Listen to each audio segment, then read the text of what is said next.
Good evening everyone. Today we are going to see about multi-terminal HVDC system. First we see about HVDC transmission. HVDC transmission system was first designed by a French engineer René Touré. Here, high voltage direct current power system use DC for transmission of bulk power over long distances.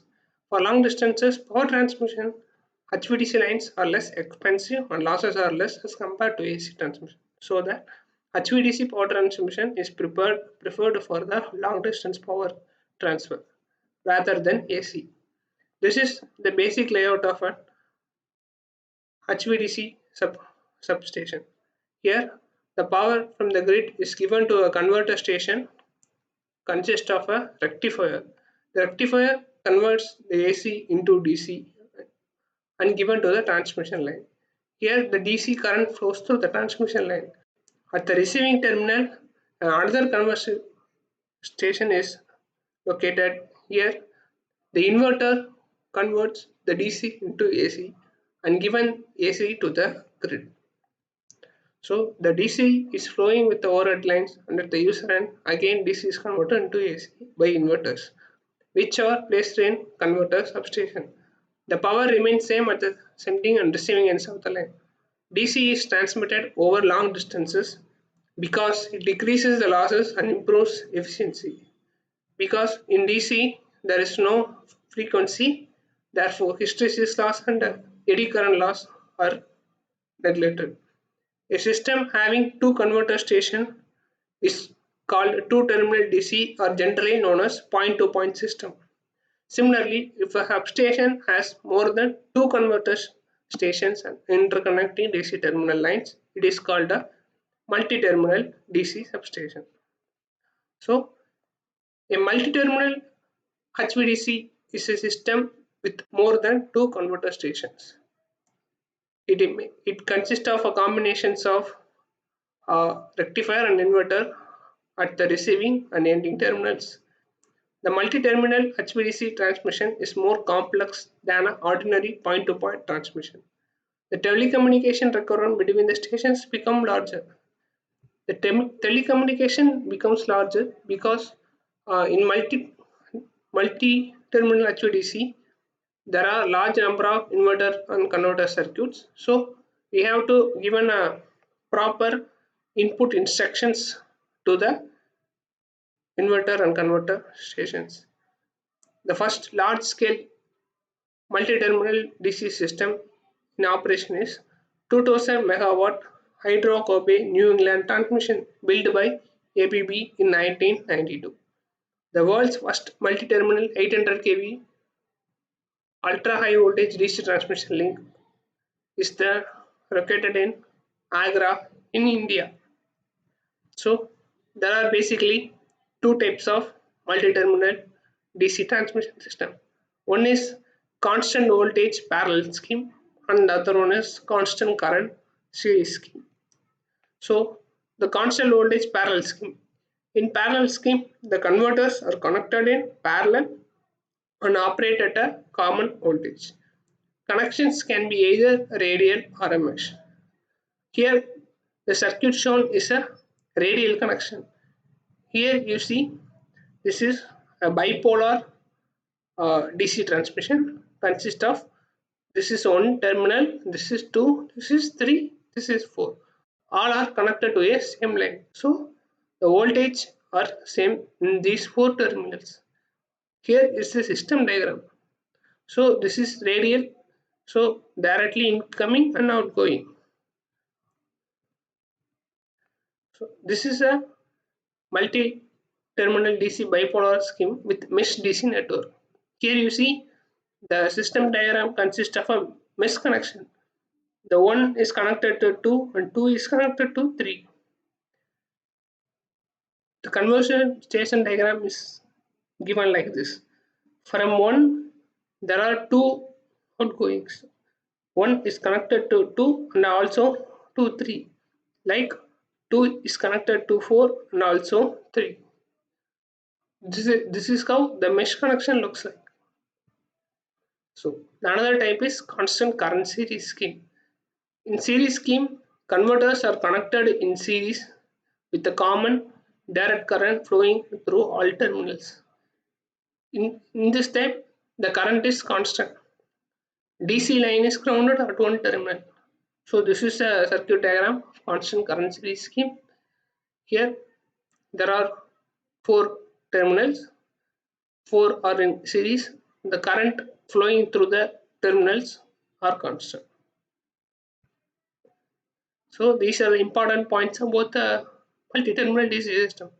Hybrid multi-terminal DC system involving both series and parallel connected converter stations can be used. So the combination of series and parallel converters forms a hybrid multi-terminal DC system, but it was rarely used. So availability of DC circuit breakers shows the flexibility of the system, which affects their selection. Parallel configuration with radial type connection has been considered by majority of studies in proposed applications of multi-terminal DC. Normally, parallel configuration radial type is mostly preferred. So mesh connections offer more redundancy but require greater length of DC lines. So it requires more DC lines. So economically it is not good. So mostly radial connections are preferred. Series connected schemes have been generally confined to applications of small power taps. So the series type is only for the small power taps. We see why the reason later. It is more economical to operate at a higher current and lower voltage than for a full voltage tap at full voltage and reduced current. In series tap, the voltage rating is proportional to the power capacity of the tap and it should have full DC network voltage insulation. Here in series, the current is constant, so the whole power is directly proportional to voltage. If we increase the power, we have to increase the voltage, though, so the current is constant. So the flexibility of power transfer could require a wide range for the transformer taps to the series situation. Parallel scheme is widely accepted as the most practical scheme with the fewest operational problems. It has fewer line losses, easy to control, and offers more flexibility for future extension. So let's see the control of parallel connected system briefly. In parallel operation, all parallel converters are connected to the same line. That is, the voltage is constant. All parallel converters are provided with the voltage and current control. So here, one terminal establishes the operating voltage of the DC system and all other terminals operate on constant current control. This is explained previously. The initial terminal is a voltage control and all other terminals act as a current control. If an inverter is at voltage controlling station, it is vulnerable to inadvertent overloading. It is unable to control the current at its terminal in the event of symmetry distribution or load change. So maximum the voltage control is preferred to rectifier. So if a rectifier defines the system voltage, the operation is more stable because if the overloading occurs, the voltage doesn't change. All inverters control current, thereby avoiding operation is the stable CEA control mode. The voltage controlling rectifier is capable of protecting itself without causing overloading of other stations. This is why the reason the voltage control is provided to the rectifier. So system is less dependent on high speed communication and hence is more secure in general. Voltage control at a larger rectifier terminal should provide better performance. So since the voltage is constant, the current divides among the other terminals equally. So there is no need to communicate about the control information to other terminals. The coordinate and balancing between the parallel converters can always be assured as no telecommunication is needed. So here we see the drawbacks of a parallel multi-terminal DC system. Any disturbance on the DC system affects the entire DC system. So reversal of power at any time terminal requires mechanical switch operation. Reversal of power means interchanging of the positive and negative output. Since in parallel system, here we see in parallel system the voltage is constant. So the current directions are like this. The current is divided from like this, like this, like this. So we cannot change the current. But for power reversal, we only change the plus and minus of the voltage. So it can done only by a switch.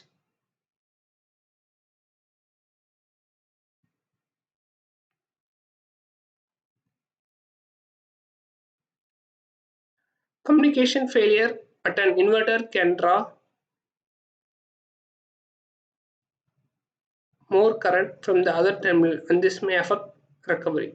So if there is any commutation failure happened in inverter, the inverter draw more current from the other terminal and may result in the drawback of the system.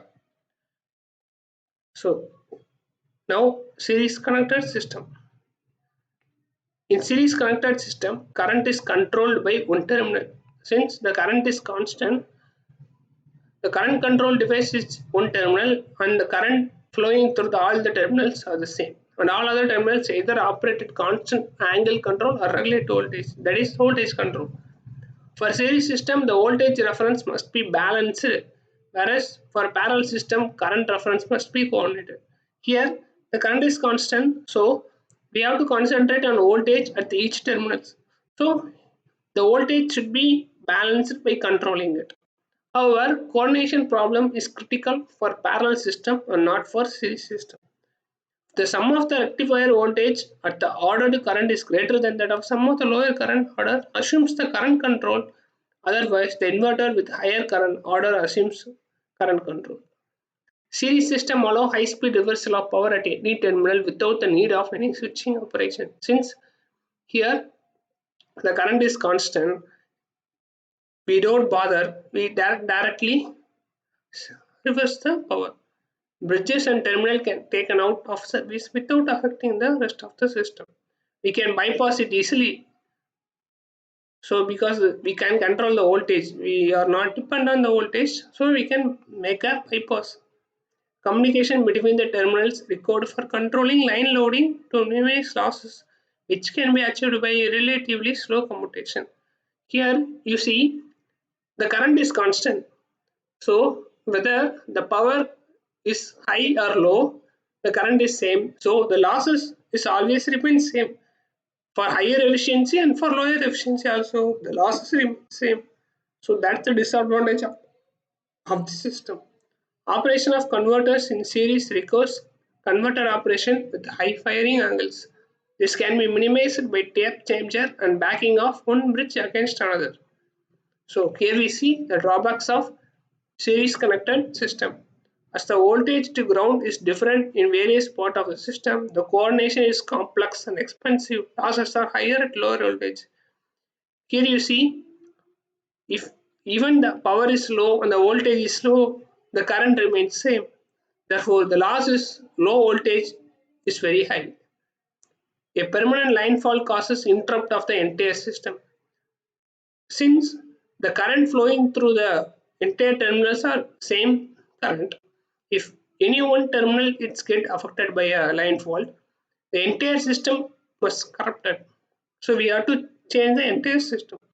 So flexibility for future extension is limited. Whereas in parallel, we can easily connect another terminal parallelly since the voltage is same. So these are the applications of the multi-terminal HVDC transmission. So bulk power transmission from several remote generating stations to several load centers. Since very small, if you can generate a small, even small amount of power, you can tap it from there and given to the load centers. So asynchronous interconnection between adjacent power system at multi-terminal DC system for interconnection is more flexible and economical than employing several two-terminal DC links. So reinforcing of an AC network which is heavily loaded, we can replace it by this method. Power supply reallocation in case of power failures is one of the generating stations. Thank you.